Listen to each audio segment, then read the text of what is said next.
मात्र 25 दिन बाद पति पत्नी का शादी के बाद अलग रहना, नैनीताल हाई कोर्ट ने इसको एक डेड मैरिज मानते हुए इसमें 1 अगस्त 2024 को एक बहुत ही ऐतिहासिक फैसला सुनाया है। और कई सुप्रीम कोर्ट की जो फाइंडिंग्स है, कई सुप्रीम कोर्ट्स के जजमेंट है, उनका भी कोर्ट किया है इसमें। तो आइए जानते हैं क्या वो केस था, क्या उसकी फाइंडिंग थी और कैसे 25 दिन अलग रहने पे पति पत्नी के उस मैरिज को डेड करार देते हुए नैनीताल हाई कोर्ट ने पति पत्नी को डिवोर्स ग्रांट कर दिया। वीडियो में एंड तक बने रहें और मेरी वीडियो अगर आपको इन्फॉर्मेटिव लगे तो इसको लाइक शेयर ज़्यादा से ज़्यादा ज़रूर करें और मेरे चैनल पर अगर आप नए हैं तो चैनल को सब्सक्राइब कर दें। नमस्कार जी, मेरा नाम है एडवोकेट राहुल सिंह। हाँ जी, आज हम बात कर रहे हैं एक ऐसे जजमेंट के बारे में जो नैनीताल हाई कोर्ट का आया है 1 अगस्त 2024 को। इस जजमेंट का जो टाइटल है वो है विशाल उपाध्याय वर्सेस अर्पिता शुक्ला। इस जजमेंट में क्या हुआ है कि पति पत्नी की जो संभावनाएं थी, जो शादी के बाद उनको साथ में रहना था, उनको अपने रिचुअल फॉलो करने थे, ऑब्लिगेशन फॉलो करनी थी जो शादीशुदा पति पत्नी फॉलो करते हैं, वो उसने नैनीताल हाई कोर्ट में लगा कि भाई यहाँ पे कोई भी चीज़ें फॉलो नहीं हो रही है, बिल्कुल एक तरह से डेड मैरिज हो चुकी है, इनके बीच में कोई पॉसिबिलिटी नहीं है साथ में रहने की। देखिए, मैं इस केस के फैक्ट पे जाने से पहले आपको कुछ चीज़ें बताना चाहता हूँ जो मैंने इससे पहले भी एक वीडियो बनाई थी, जो इरिट्रेबली ब्रेकडाउन ऑफ मैरिज यानी कि डेड मैरिज पे एक वीडियो बनाई थी मैंने, जिसमें सुप्रीम कोर्ट का 1 मई 2023 का जजमेंट आया था, शिल्पा शैलेश वर्सेस वरुण श्रीनिवासन। इसमें क्या हुआ था, सुप्रीम कोर्ट ने आर्टिकल 142 का यूज करते हुए उस मैरिज को रद्द कर दिया था, उस मैरिज को ख़त्म कर दिया था और कंप्लीट जस्टिस किया था हस्बैंड वाइफ के साथ में, क्योंकि उनके बीच में साथ में रहने की कोई पॉसिबिलिटी नहीं थी। वो बिल्कुल ही उनके बीच का जो एक पति पत्नी का लगाव होता है वो ख़त्म माना था सुप्रीम कोर्ट ने। लेकिन उनके साथ में कंप्लीट जस्टिस इसलिए किया, अगर वो हस्बैंड के फेवर में डाइवोर्स दे देते तो वाइफ कहती कि मेरे साथ तो इनजस्टिस हो गया क्योंकि मेरी क्या गलती है। तो दोनों को ही कंप्लीट जस्टिस के तहत दिया था। एक नो फॉल्ट थ्योरी भी चलती है फॉरेन कंट्रीज में, तो बहुत ही फेमस है नो फॉल्ट थ्योरी। इसका मतलब ये होता है जिसमें किसी का भी एक का फॉल्ट है, दूसरे का फॉल्ट नहीं है, तो क्यों वो एक शादी के साथ में बंधे रहें, क्यों उस शादी के साथ में चलते रहें। देखिए, सरकार को भी ये सोचना पड़ेगा क्योंकि सबसे बड़ी जो देश की अदालत है वो भी ऐसे फैसले सुना रही है। एक और फैसला आया है प्रकाश चंद्र जोशी वर्सेस नीलिमा जोशी करके एक जजमेंट आया है। ये भी 2024 का ही जजमेंट है, जनवरी का। इस जजमेंट का मैं लिंक अपने डिस्क्रिप्शन में डाल दूंगा, आप देख लेना। इस जजमेंट में भी यही 142 आर्टिकल का यूज करते हुए सुप्रीम कोर्ट ने मैरिज को रद्द कर दिया, ख़त्म कर दिया, क्योंकि उनको ये लगा कि भाई ये मैरिज डेड हो चुकी है, इसमें आगे चलने की कोई पॉसिबिलिटी नहीं है। यही चीज़ सेम नैनीताल हाई कोर्ट ने भी फॉलो की है। उसने भी कहा है भले ही हम इन लोगों को कितना समझा ले, कितनी काउंसलिंग कर ले, कितनी मीडिएशन कर ले, लेकिन इन्होंने अपना माइंड सेट कर लिया है, इनको पति पत्नी के रूप में हम एक साथ नहीं कर सकते, एक साथ नहीं भेज सकते। हाँ, कोई भी ऐसा कानून नहीं है, कोई भी ऐसी ताकत नहीं है जो पति पत्नी को दोबारा से एक बेडरूम में भेज सके या एक घर में रहने के लिए मजबूर कर सके। उनकी अपनी चॉइस है, वो रहे या ना रहे। अगर उन्होंने माइंड बना लिया कि हमें साथ नहीं रहना, तो कोई भी ताकत नहीं है जो उनको अलग कर दे या कुछ भी कर दे। कानून कितने भी आप केस फाइल कर लो, कितना भी कुछ कर लो, उसमें सिर्फ हरेसमेंट है, दोनों पार्टी की हरेसमेंट है। तो नैनीताल हाईकोर्ट ने इसमें ये मानते हुए कि भाई दोनों के साथ अगर इनको पति पत्नी के रूप में आगे तक ऐसे ही चलते रहने दिया तो इनके दोनों के साथ ही क्रूरल्टी होगी, तो इसलिए ये जजमेंट पास किया है। इसमें ये बताया गया है कि भाई कैसे एक पति पत्नी को अपनी ओब्लिगेशंस फुलफिल करनी होती है, और जहाँ पे वो ओब्लिगेशन उनकी ख़त्म हो जाती है, जहाँ पे उनके रिश्ते बिल्कुल ख़त्म हो जाते हैं, उनके बीच में ऐसा कोई लगाव ही नहीं है कि वो एक पति पत्नी के रूप में आगे के लिए सोच रहे हैं, तो ऐसी मैरिज को आगे चलाने का कोई फ़ायदा नहीं है। इरिट्रेबली ब्रेकडाउन हो चुका मैरिज का, मैरिज डेड हो चुकी है, ऐसी मैरिज को ख़त्म कर दिया जाए।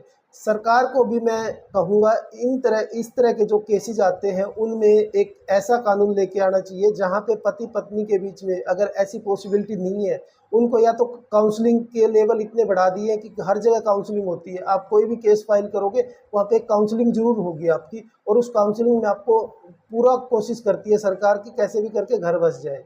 लेकिन जहाँ पे घर बसने की पॉसिबिलिटी नहीं है, जहाँ पे उनका माइंड ही नहीं है ऐसा सेट हो रखा कि वो साथ में रह पाए, ज़्यादातर पढ़े लिखे लोगों के साथ में ये प्रॉब्लम आ रही है। वो पढ़े लिखे होने के बाद में शादी तो कर लेते हैं, लेकिन 2 महीने बाद, 4 महीने बाद, 6 महीने बाद या साल भर बाद उनके आपस में मनमुटाव हो जाते हैं।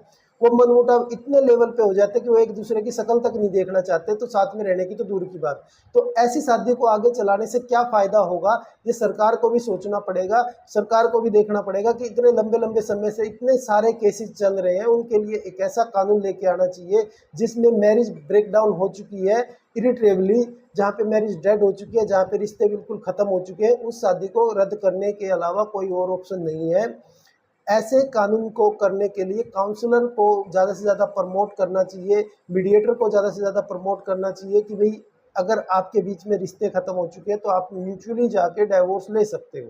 तो आज वाला जो केस है, इसके फैक्ट क्या थे कि जो शादी होती है हस्बैंड वाइफ की, वो 2019 में शादी होती है 2 मई के आसपास, और वो मई के एंड में वो अलग हो जाते हैं, 27 मई को वो अलग हो जाते हैं। और उसके बाद से वाइफ उसके जो पैकेज वाले केसेस में बताता हूँ जिनको, वो पैकेज वाले केस फाइल कर देते हैं। 498A का केस, 406, 506, उसके साथ में 3 और 4 of the dowry provision act वाले केस, कि मतलब डाउरी का और साथ में क्रूअल्टी का वो ग्राउंड बना के एक केस, क्रिमिनल केस डाल दिया, FIR लॉन्च करा दी। दूसरा उसने डाल दिया मेंटेनेंस का केस।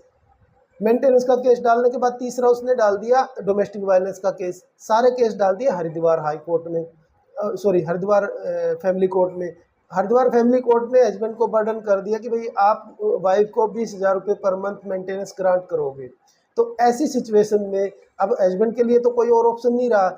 इवन जो हस्बैंड ने अपनी तरफ से एक डाइवोर्स की पिटीशन डाली थी क्रूअल्टी के ग्राउंड पे और सेपरेशन के ग्राउंड पे, कि भाई 2021 में वो डिसमिस भी कर दी, 2 साल बाद वो डिसमिस कर दी कि भाई आपका तो कोई ग्राउंड बनता ही नहीं है, आपको वो पिटीशन डिसमिस, और साथ में वो मेंटेनेंस के लिए उसको फोर्स कर दिया कि 20,000 रुपये पे करो।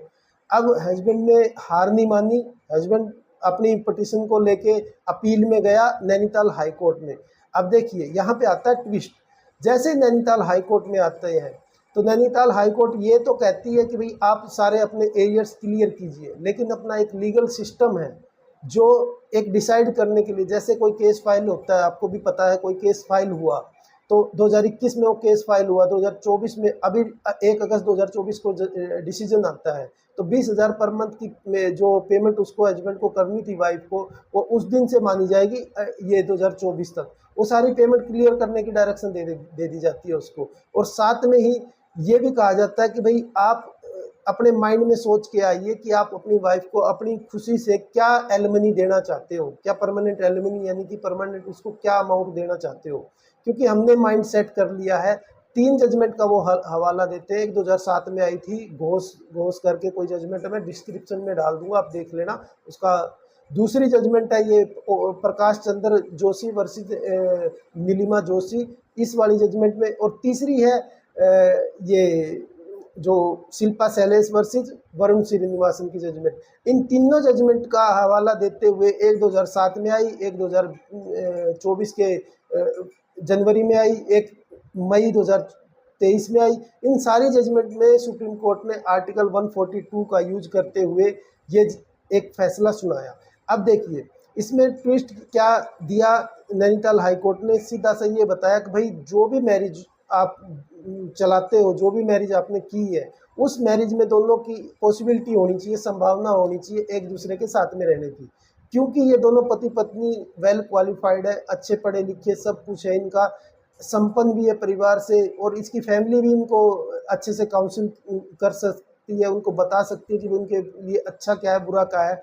उसके बावजूद भी ये 2019 से लेके 2024 आ गया, अभी तक साथ रहने की उन्होंने कोई भी इच्छा नहीं जगाई है। इवन नैनीताल हाई कोर्ट ने भी उस मैटर को काउंसलिंग के लिए एक बार ऑफर दिया, वहाँ पे भी नहीं गए हैं। तो ऐसी मैरिज को आगे चलाने से इन दोनों के साथ में क्रूअल्टी होगी, इन दोनों के साथ में एक ऐसा मतलब कि नाइंसाफ़ी होगी। इसलिए ऐसे जजमेंट जो सुप्रीम कोर्ट ने पास किए थे उनका हवाला देते हुए नैनीताल हाई कोर्ट ने उस मैरिज को डिजोल्व कर दिया, यानी कि उनके संबंध विच्छेद कर दिए, आर्टिकल 142 का जो यूज हुआ था उसका हवाला देते हुए। क्योंकि सुप्रीम कोर्ट के पास ही पावर है, उसमें इनहेरेंट पावर होती है वो, जिसमें कॉन्स्टिट्यूशनल पावर होती है, जिसमें वो सुप्रीम कोर्ट अपनी आर्टिकल 142 का यूज करते हुए किसी भी मैरिज को या किसी भी तरह का कानून कोई ऐसा बना सकते हैं। तो अब ये शुरुआत हो चुकी है दोस्तों। इससे क्या आपको समझने को मिला है? इससे ये शुरुआत हो चुकी है, जो हमारी सबसे बड़ी अदालत है देश की, वो ऐसे ऐसे जजमेंट पास कर रही है जिसमें पहले एक एक साल का वेटिंग पीरियड था म्यूचुअल डिवोर्स में, फिर 1 साल के बाद 6 महीने का वो एक बैरियर बना रखा था, जबकि पार्टी शादी के 2 दिन बाद से ही साथ में नहीं रहना चाहती, लेकिन 6 महीने का फिर वो बैरियर बना दिया, काउंसलिंग करो, ये करो।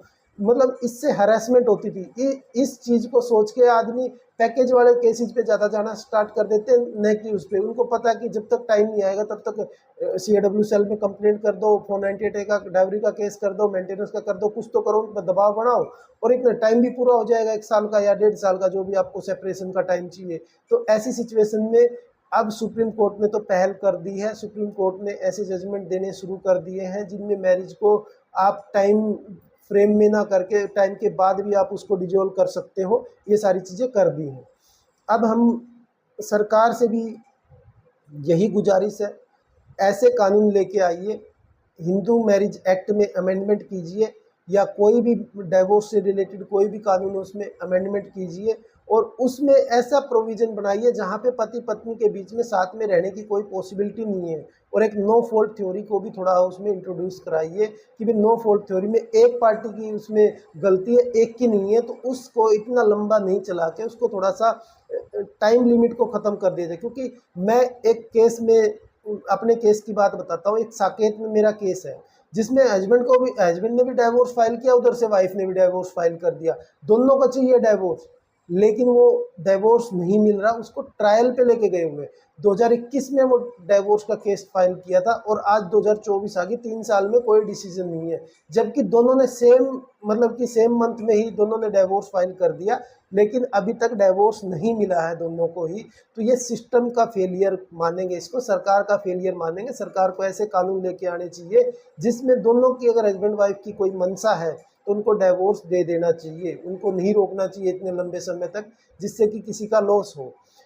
अगर मेरी वीडियो आपको इन्फॉर्मेटिव लगे तो इसको लाइक और शेयर ज़्यादा से ज़्यादा ज़रूर करें, और मेरे चैनल पे अगर आपने सब्सक्राइब नहीं किया है तो सब्सक्राइब कर ले। ऐसे ही मैं आपको लेटेस्ट वीडियो और इन्फॉर्मेटिव वीडियो लेके आता रहूँगा। Thank you.